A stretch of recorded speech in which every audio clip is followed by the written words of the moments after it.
There's something unsettling about a letter with no return address. It arrived last Thursday. Plain envelope, no stamp.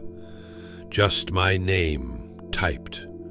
To Eric Weiss. Inside, a single photograph.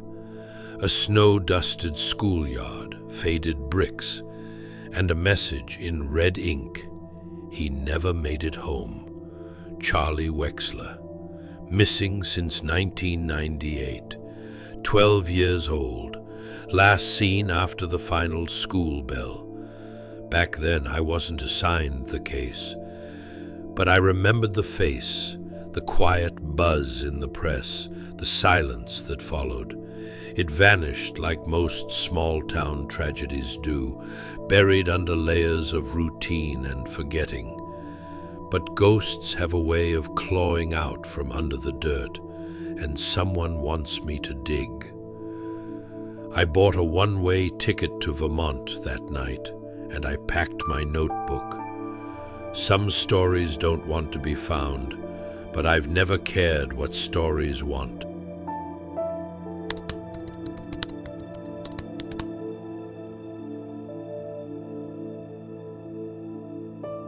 Easton hadn't changed much. The snow still clung to the sidewalk edges, like time had frozen somewhere back in '98.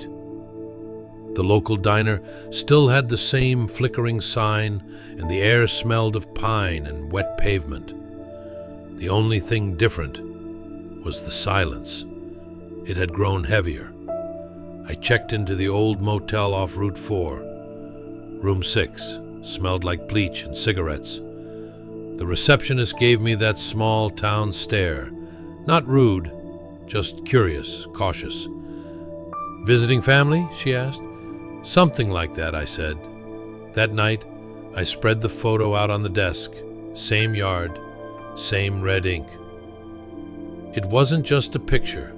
It was a map. 3 trees, a bench, a bike rack, and in the corner, a shadow. Faint, just enough. I dug out the archived police report from 1998. Charlie was last seen leaving the back exit of Easton Elementary.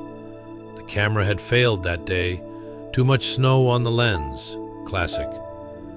No suspects. No leads. The principal at the time, Harold Boone. Retired. Lives nearby. I underlined his name twice. It was time to knock on some old doors.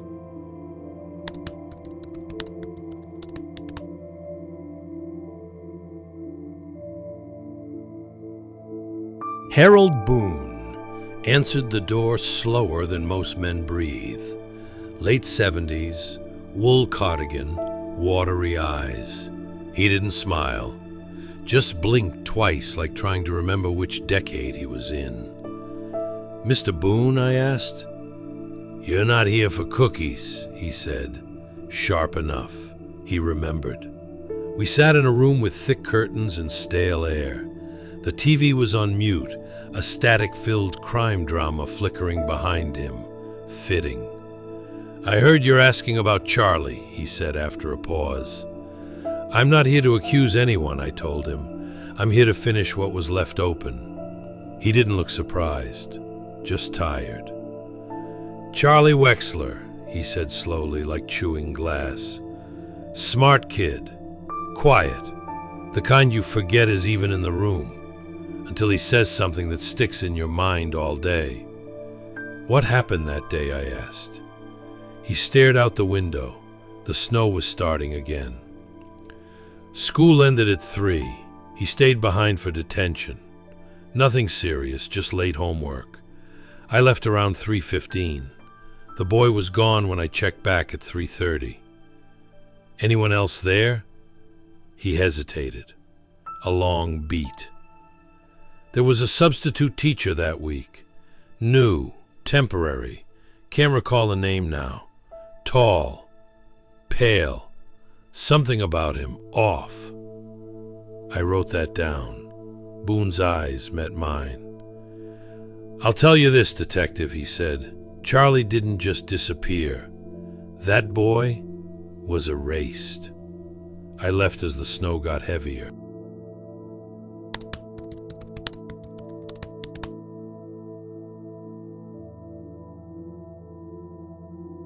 Easton Elementary's records were kept in a metal cabinet that hadn't been opened in at least 2 decades. Dust thick as regret. Folders labeled in fading marker. Most names I didn't recognize, until one caught my eye. Temp 44, Douglas N. There was no last name, just a half-filled profile. Hired March 9th, 1998. Terminated March 13, the day after Charlie vanished. No phone, no address, no forwarding info. I brought the file to the school's admin office. The secretary, a young woman named Megan, looked pale as she read it. "We've never had a sub fired after 1 week," she whispered. "Not even close." I asked if anyone remembered him. She nodded slowly. "Mr. Douglas. He creeped people out. Not because he was mean, because he was too still. The kids said he never blinked." That's the kind of detail that stays with you. One teacher, Ms. Leary, still worked at the school. I drove to her house that evening. A quaint little cottage with wind chimes that didn't move in the cold. She remembered him too. He used to walk the halls like he was measuring the place, she said. Didn't talk much, smiled without showing teeth, and he always had this box. "Box?" I asked. She nodded. "Like a wooden lunchbox, locked. He never opened it." I asked what happened when he left. "He just stopped showing up," she said. "After Charlie disappeared, no one saw him again." Douglas N. A name with no face, a box with no key, and a boy who vanished into thin air.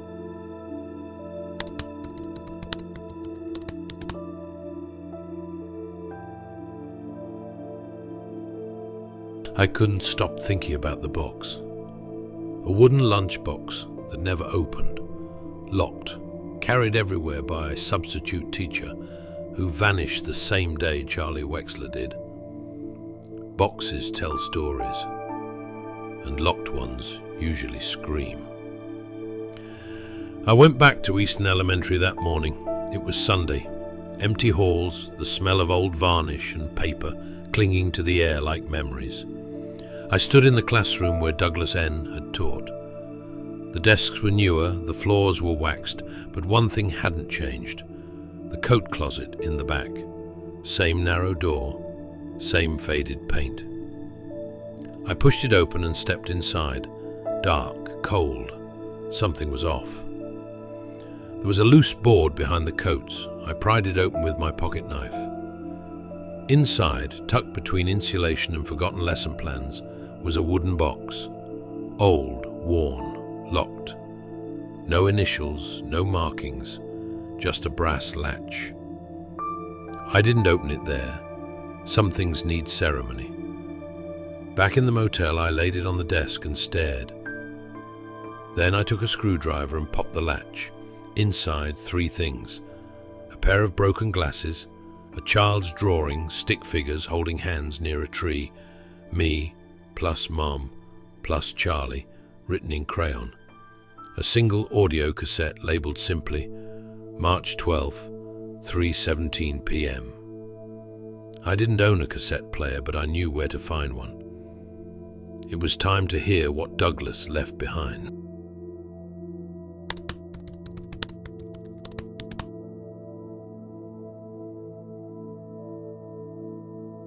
I found the cassette player in a thrift store 2 blocks from the motel. $10, dusty, but it worked. Mostly. I sat at the edge of the bed, plugged it in, and hit play. Click. Static. Then, breathing. Not deep, not panic, just steady. A child's voice, barely above a whisper. "Is it recording now? Okay." Then silence, long and eerie. And then footsteps, slow, measured, like someone pacing near gravel. The boy speaks again. He said, "Wait here, not to move, but I don't like the box." Shuffle, another breath. "He looks weird when he smiles. He said not to tell Mom." Click, end of tape. No screaming, no crashing, just that chilling calm. It was Charlie's voice. It had to be. He was scared, but obedient. Confused, but not yet panicked. That box, it meant something. I replayed the final line. "He looks weird when he smiles." I closed my eyes and let it echo. Then I checked the time code burned into the plastic label. March 12, 3:17 p.m. The exact moment he was last seen. Which meant someone recorded this right before he vanished. Not just someone, Douglas. But why would he leave the evidence? And why send it to me now, after 27 years? Unless this wasn't a confession. It was a message.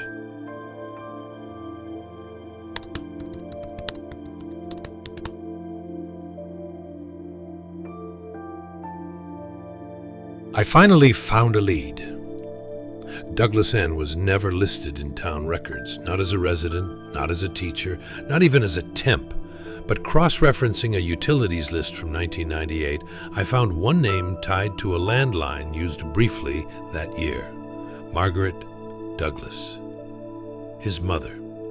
She still lived in town. 11 Birch Street, red shutters, a porch swing that hadn't moved in years, a wind chime without a sound. She opened the door before I knocked, like she'd been expecting me. "You're here about the boy," she said. I didn't answer. Her eyes were clouded but sharp. We sat in a parlor that smelled like mothballs and cold tea. She wore a long gray sweater and spoke with the slow weight of someone who'd rehearsed her regrets. "Douglas wasn't like other children," she said. "He didn't cry when his father died. Didn't talk until he was 7. Spoke perfect grammar by 8. I asked about Easton Elementary. She frowned. He wanted to be around children. Said he understood them better than adults, but they didn't understand him."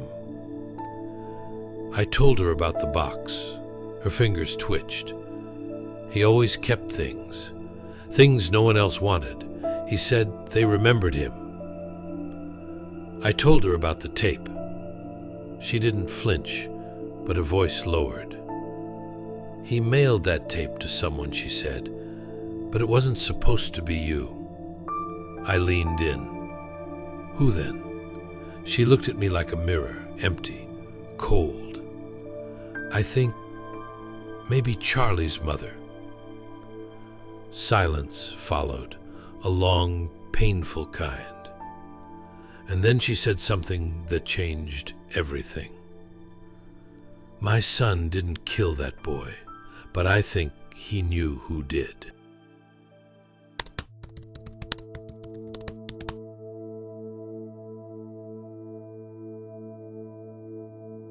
I returned to the place it all began, the schoolyard where Charlie vanished. It was quieter now, no kids, just wind and faint creaks from the old swing set, the kind of silence that presses against your ears. I walked the perimeter. My eyes scanned the cracks in the pavement, the rust on the jungle gym, the way the benches faced away from the exit gate. Everything designed to contain movement, not watch it. The drawing from the box came back to me. Me, Mom, Charlie. 3 figures near a tree. There was only one tree left in the rear lot. An old oak, rotting from the base. Beneath it, the ground had buckled over time, like something had shifted underneath. I knelt down. The soil was loose, too loose. I dug with my hands. 6 inches down, my fingers hit something flat. Wood. I cleared more dirt. A panel. Weathered. Cracked.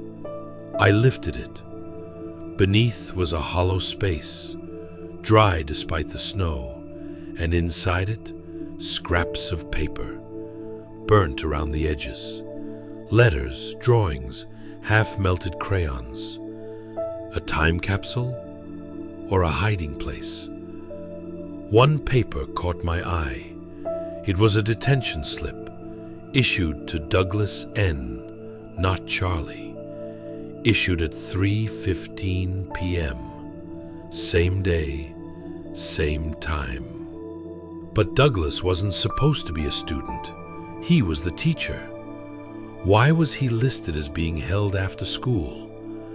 My hands trembled as I unfolded the rest. The bottom corner was torn. A second name had been erased. Someone tried to rewrite history, and they buried the evidence. Almost. Whatever this was, it wasn't just about a missing boy anymore. Someone had been covering for someone, and I had just scratched the surface.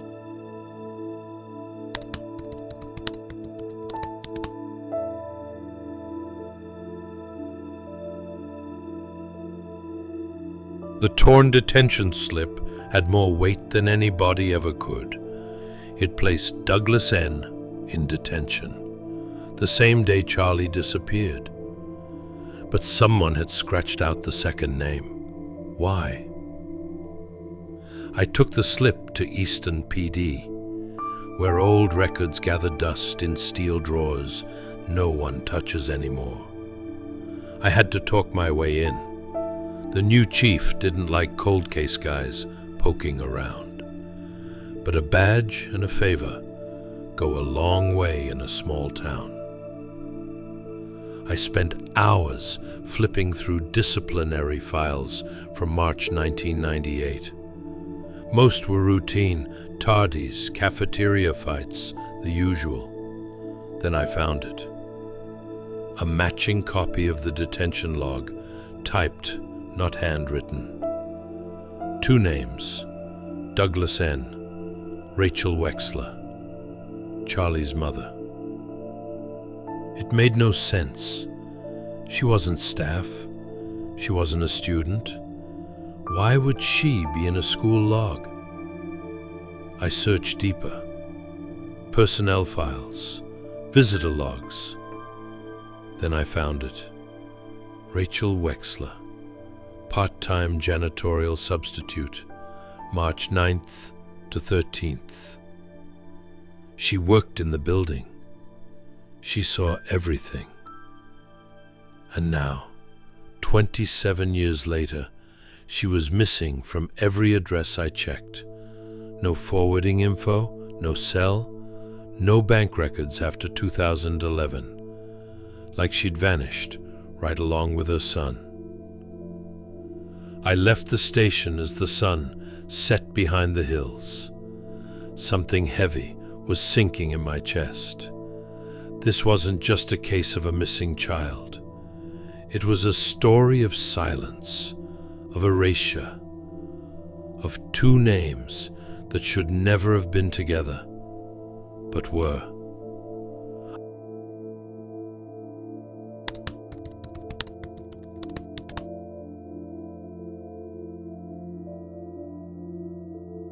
That night I returned to the motel with dirt under my nails and something darker under my skin. I laid the papers from the time capsule across the bed, school drawings, old notes, the torn detention slip, and 1 charred envelope. No stamp, no address, but the name was still legible. Rachel Wexler. Inside was a letter, or what was left of it. Most of the writing had been singed beyond recognition, but a few lines survived. You said we would protect him. not keep him hidden. I can't live with this anymore. No signature, but the handwriting matched other forms I'd found in the school files. It was hers. Rachel had written this, probably right before she disappeared. I looked again at the date on the envelope flap, barely visible, March 13th, 1998, the day after Charlie went missing. So she was alive, at least one day after. She knew something, or maybe everything, and someone made sure her voice was silenced or hidden away like the box under that tree. But the letter never got sent, which meant someone found it and tried to destroy it, only they failed. And now it was in my hands. Sometimes the most fragile things carry the loudest truth, and sometimes people vanish not because they're gone, but because someone needs them to be forgotten. I wouldn't let that happen.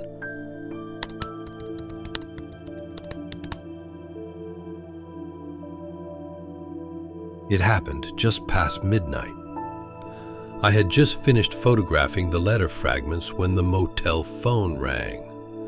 Not my cell, the landline. It hadn't rung once since I checked in. I stared at it, let it ring twice, then picked up. Silence, then breathing, just like on the tape. I didn't speak, neither did they. Then finally, a whisper, cracked, aged, barely there. He was supposed to be safe. A woman's voice. They made me leave. I didn't want to, but I couldn't protect him anymore. I froze. Rachel? I said, barely breathing. Silence. Then a soft click. The line went dead. I called the front desk. No record of an incoming call, no caller ID, no logged activity at all. I checked my phone. Nothing. I sat in the dark for a long time. Was it really her? If it was, that meant Rachel Wexler was alive, and someone didn't want her found. I traced the motel phone wires, found the jack, the switchboard, basic setup, but someone could have patched through remotely, or maybe been watching the room the whole time. I didn't sleep that night. If Rachel had risked reaching out, it meant one thing. She wasn't running anymore. She was warning me.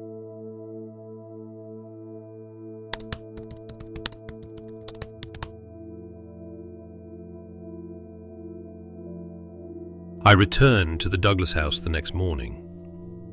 This time, the wind chime moved. Margaret didn't answer the door. I knocked again. Nothing. I checked the mailbox, full of unopened envelopes, some postmarked 2 weeks old. Something was wrong. The front door was locked, but the side window wasn't. Old latch, rusted. It popped open with barely any pressure. Inside, the air had shifted, colder, still, but not empty. I called her name. No answer. The living room was untouched. Same cardigan draped on the chair, same muted TV playing static. I moved toward the kitchen. That's when I noticed it. A trail of water, faint, drying, leading to a door at the back. The basement. I descended the stairs slowly. Wood groaned beneath each step, the kind of sound that makes your stomach tighten. The basement smelled of damp stone and metal. Then I saw it, a wall of shelves, dusty with old boxes. and at the far end, a small cot, neatly made, a single glass of water beside it, and a tape recorder, same model as the one I used.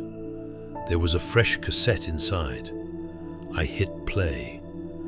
Margaret's voice, barely a whisper. "They told me to keep quiet, but I can't anymore. If you found this, it means I'm gone, or worse." Charlie didn't just disappear. He was taken, and not by my son. They needed a scapegoat. Then the tape cut. I looked around. There were scratch marks on the floor near the cot, like it had been dragged. Someone had been hiding here, and someone else had come to erase them.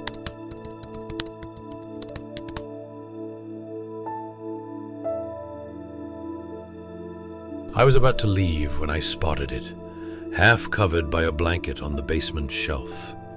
A photo album, thick, leather-bound, dusty but well kept. No title on the cover, just a single silver clasp holding it shut. I opened it carefully. The first pages were expected. Baby pictures of Douglas, family outings, a Christmas photo from 1986, a school project. Then something changed. The photos became less ordinary. Douglas standing alone in a classroom, not posing, just watching. Blurry corners, students out of frame. Then one photo hit me like a punch. Charlie, sitting at a desk, looking directly at the lens, confused, not smiling. The timestamp in the corner, March 12, 1998, 3:19 p.m. He was supposed to be missing by then. Next photo, a teacher's lounge, empty chairs, a coat draped over a hook. Then, a shot of Rachel Wexler in the hallway. She was speaking to someone just out of frame. Her face looked tense, unaware she was being photographed. Who was holding the camera? The next page had a pocket sleeve. Inside, a school visitor badge issued to Harper L. Date March 12. That name wasn't on any records I'd seen. Was Harper the photographer? The watcher? A third name was entering the story now, and I had a feeling this one wasn't buried, not yet.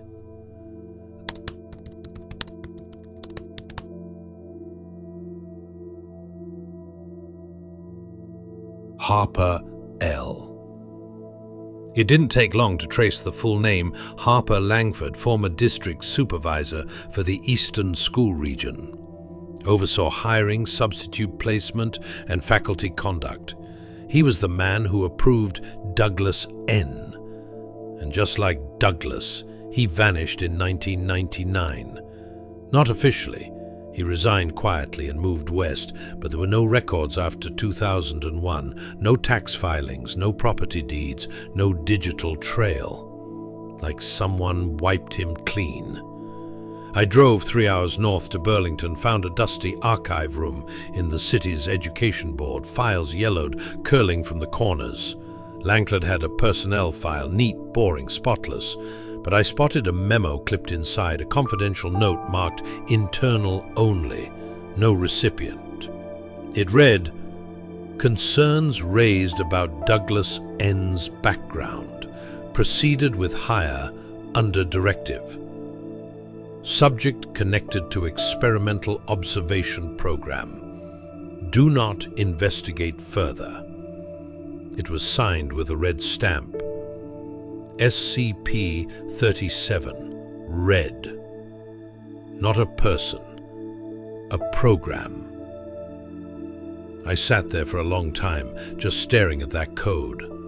What kind of observation program hires a substitute teacher with no history? What kind of experiment involves a child who disappears? And who exactly gave the directive? Langford hadn't vanished. He'd been silenced. and someone, somewhere, was still pulling the strings. The silence wasn't an accident, it was engineered.